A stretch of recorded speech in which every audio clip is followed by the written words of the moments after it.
Venezuela es un país en proceso de cambio y en momento de pérdida de la libertad.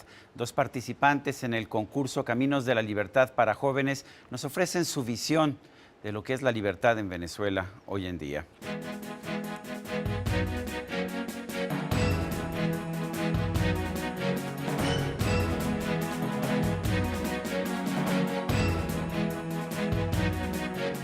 César Sabas es venezolano, estudió su maestría en Ciencia Política en la Universidad Simón Bolívar, previamente estudió en la Universidad Central de Venezuela, participó en el concurso de ensayo para jóvenes de Caminos de la Libertad con el ensayo Una libertad políticamente correcta.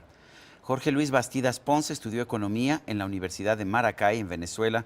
Participó en el concurso Caminos de la Libertad para Jóvenes con el ensayo El miedo como enemigo de la libertad.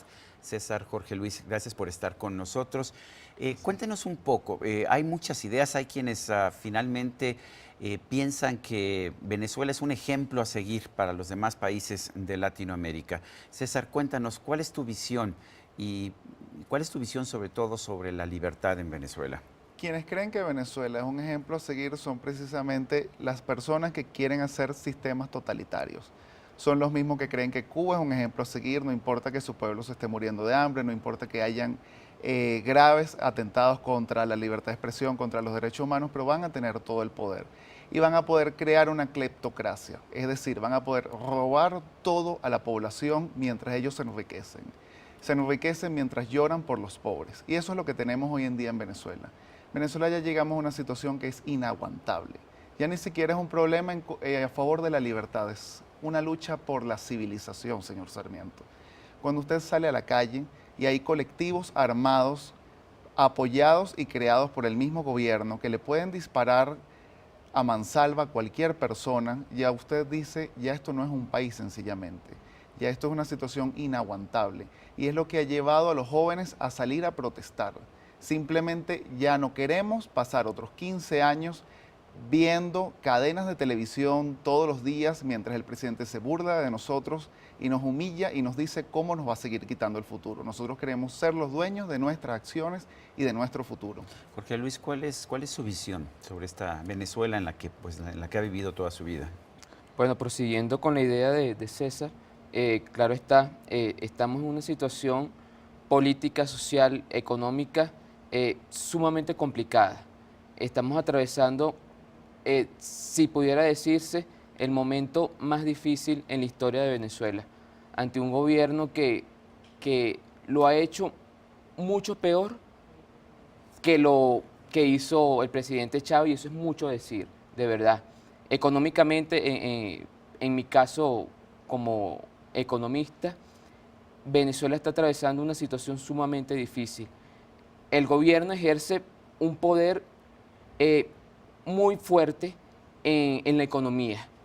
Estamos en una debacle increíble, la inflación, la escasez, el desempleo, y sin embargo, el gobierno muy inteligentemente sabe evadir su responsabilidad sobre toda esta problemática. Jorge Luis, algunos políticos mexicanos de izquierda que van allá a Venezuela y que regresan contando maravillas dicen que solamente hay una minoría de ricos que se quejan, que la enorme mayoría de la gente está feliz con el sistema. ¿Qué opinas? Fíjese que ese es uno de los elementos con los que ha sabido jugar el gobierno.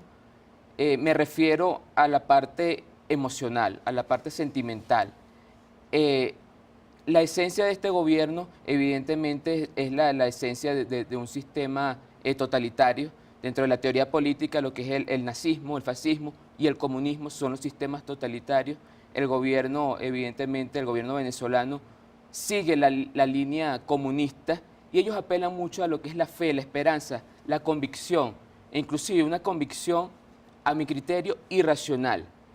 Al apelar a esto, al apelar a la parte emocional, ellos saben cómo persuadir a la gente, para que, al pueblo venezolano, para que ellos consideren que la situación, la responsabilidad no recae sobre el gobierno, sino sobre otros sectores, específicamente los sectores de la oposición, ya sea la facción política, ya sea el sector empresarial O sea, sobre los la opositores problemática y los económica. empresarios son culpables de todos los problemas. Exactamente. Es algo que Según el gobierno. el gobierno ha denominado en el aspecto económico una guerra económica. ¿Qué hay con esta visión de que ha caído muchísimo la pobreza en Venezuela y que pues esto vale la pena cualquier otro sacrificio? No, la ultraizquierda es especialista en redefinir datos. ¿A qué digo? Obviamente cuando tenemos casos como en Venezuela ya no se consiguen carros en los concesionarios, no hay importación.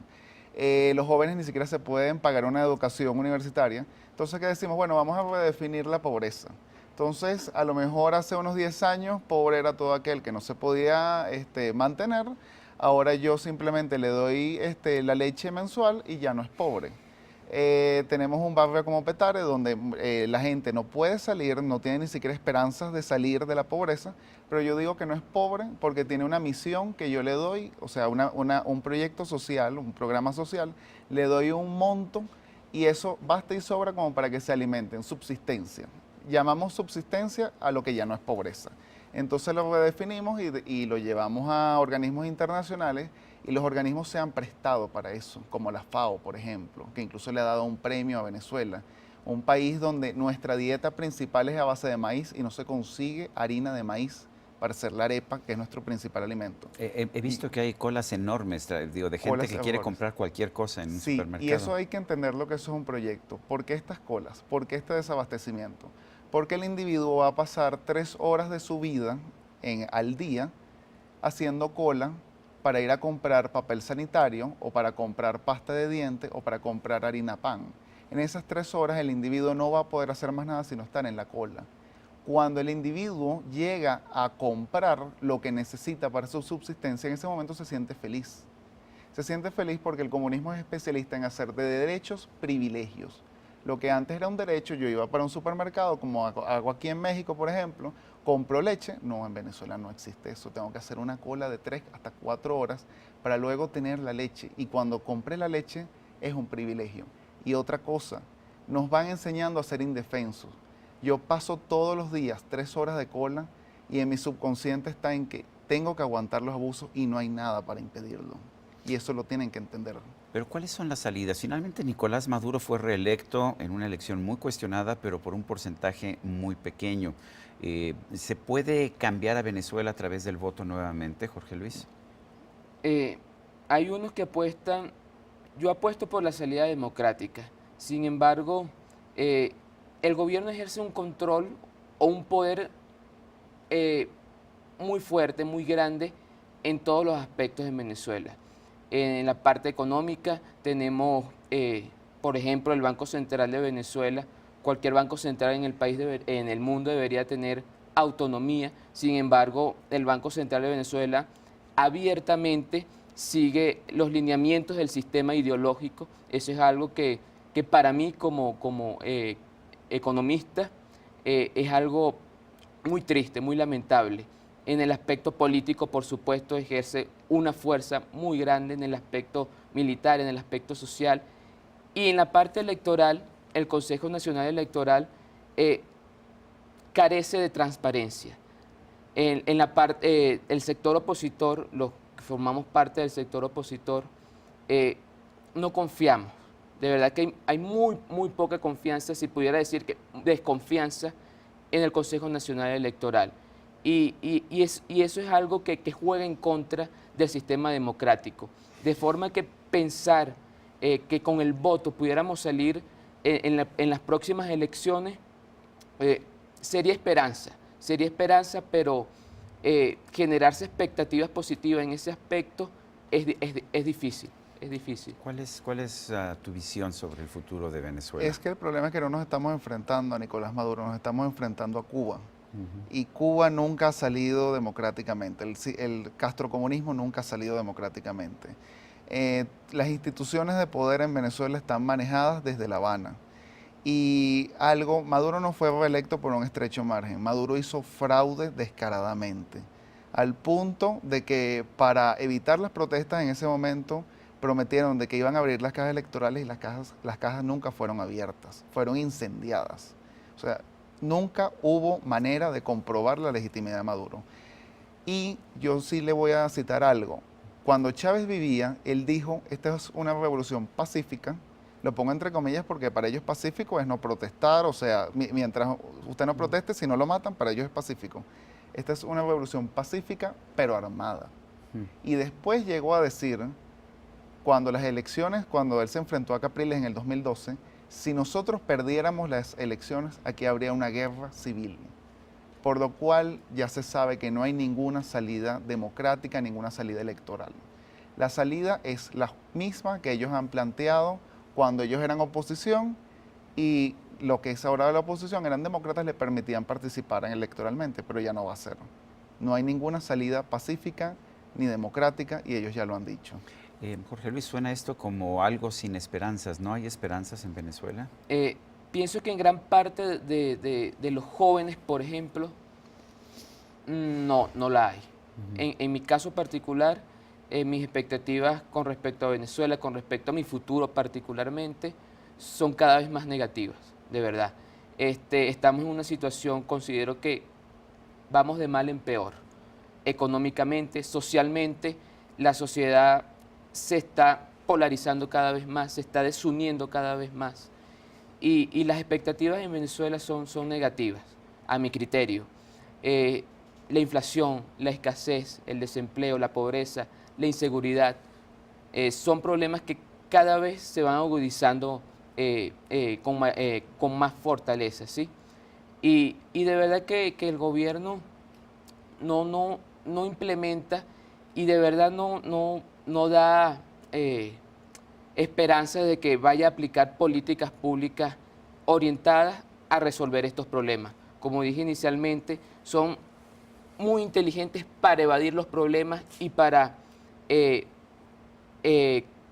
culpar a cualquier sector de la sociedad, pese a que el gobierno tiene un poder absoluto sobre amplias áreas de Venezuela, la parte económica, la parte política, social, cultural. Sin embargo, ellos saben evadir su responsabilidad.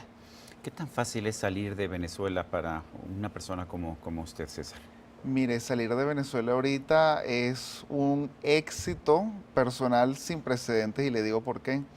En Venezuela existe control de cambio y las aerolíneas están obligadas a vender en bolívares y el gobierno después se los retribuye en dólares. Desde el año 2012 el gobierno no le paga a las aerolíneas, o sea, los ha robado, con lo cual ha hecho que las aerolíneas no vendan más pasajes. Una persona que quiere salir de Venezuela tiene que ir a la agencia, hacer colas, ya no de 4 horas, a veces hasta de 6 horas, y muchas veces cuando llega a comprar el pasaje ya se agotó, porque las aerolíneas venden es un cupo determinado, no todo el avión. Para salir de Venezuela, lo más seguro es que hay que tener una cuenta en dólares afuera, que para cualquier venezolano es imposible y de paso es ilegal en nuestra legislación actual, y comprarlo vía internet.